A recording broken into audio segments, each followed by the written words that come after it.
During engine failure, you might have less than 60 seconds to land the aircraft safely onto the ground. Especially when you might be few feet above the ground, and they'll think every time you're gonna land on the runway. Sometime could be landing on the field, middle of the highway, and seeing you're flying over the cars. Yeah, I might have gonna trouble ya. This is a situation you never wanna be in as a student pilot, and losing an engine is the worst nightmare especially for the student pilots.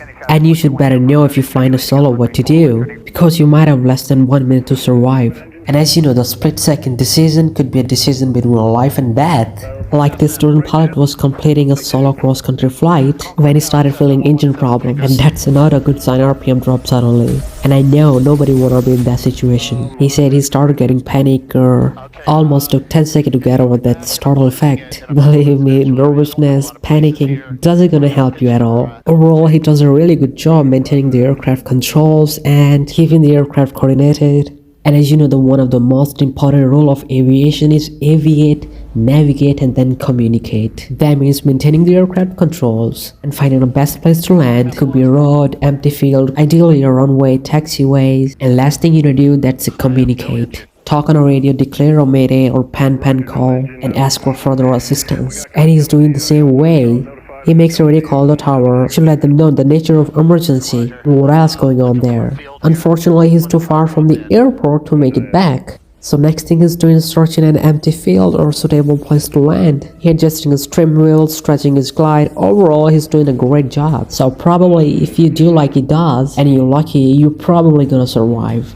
But like this student pilot was lucky, but not so much. She was doing some pattern work, some touch and goes with her instructor, and see how fast the things gone wrong in the air. And now see how little time you have to land the aircraft, especially on the time of when the engine fails. On short finals, he started to get unstabilized, so then they perform a go around.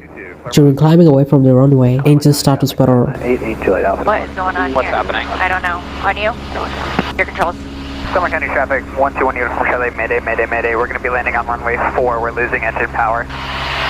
Remember the 3 steps? Aviate, navigate, and communicate. Means you're controlling the aircraft is aviating. 121 uniform Charlie, mayday, we're going to be landing on runway 4, we're losing engine power.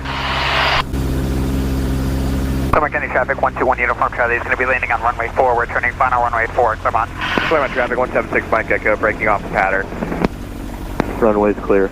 He declares a mayday call on a CTAF. He doesn't have enough altitude and time for troubleshoot the engine or restart it. He just decided to land on the opposite direction of the runway where they just flew over. Now the navigate is completed, they just find a suitable place to land. It's ideally a runway, and they finally did declare a mayday call, which means communicate is completed. Let another traffic know because they are in an emergency, and now they just only have to land.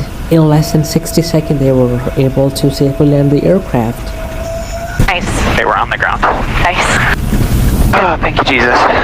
Yeah, nice. That's a really good job, huh? Okay, let's keep the ball rolling. Alright, so on our right hand side is a trainee or student pilot, and in the left seat there is a flight instructor. Apparently they aren't very high when engine quits, and immediately after it, instructor checks controls and trying to troubleshoot the engine. So he maintaining the aircraft controls and keeping the situation under controls as possible. Most important thing to remember in any aircraft emergency to remain calm and try to find a suitable place to land. They only about had 40 seconds when the engine fails and until the touchdown. So overall they did a pretty amazing job flying the aircraft and maintaining the situation. Things to remember: maintaining the aircraft controls. Next, you need to pitch for best glide speed and stretch your glide as long as possible. And remember, continue to fly a normal pattern. Just fly like another ordinary approach.